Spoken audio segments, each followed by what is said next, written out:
عزیزان من، این محفلی که شما جمع شده فقط برای خاطر عبدالعزیز نیست، به خاطر اظهار براءت از دشمنان اسلام است،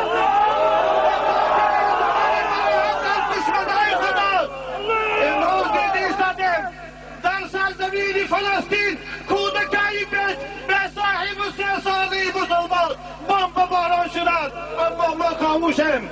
من از همه شما فریاد میکنم، با تمام آواز ندا میکنم، گوید مرگ به دشمنان اسلام، یهودیای ملعون، مرگ به یاران جمعچی هاشان، مرگ به کسانی که از سیاستی این دشمنای بشریت طرفداری میکنند. عزیزان من، رسول اکرم صلی الله علیه و سلم فرمودند بدا الاسلام غریبا و سیعود کما بدا فتوبى للغرباء. امروز ما غریبیم، امروز ما امت اسلام پشتبان نداریم غیر خدا.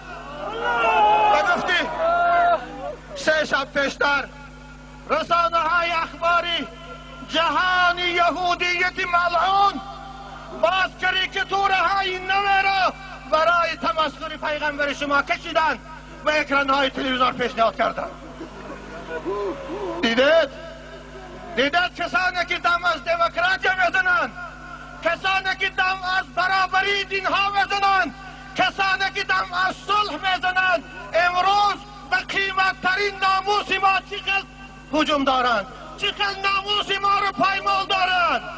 دیدید ما خاموش هستیم، فردا پیغمبر چی میگوید؟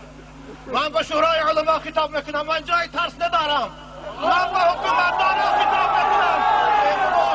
امروز ما خاموش، امروز مسجدهای ما یک اعتراض ندارند، امروز شورای علمای ما اعتراض ندارند. فردا عبدالعزیز بارین پیش پیغمبر میریم، چی جواب میتیم؟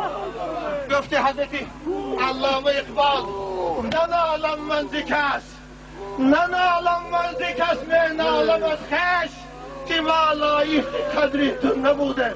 یا رسول الله، ما لایقی امتی تو نداشتیم، اما معلصا با وجود این امت پروردگارا به حرمتش انبوهی زیادی از عاشقانی خدا و رسول جمع شدیند برای مرگی بندی تو، برای مرگی یکی از داعیان تو، برای مرگی یکی از پیشوایان دین جمع شدیند.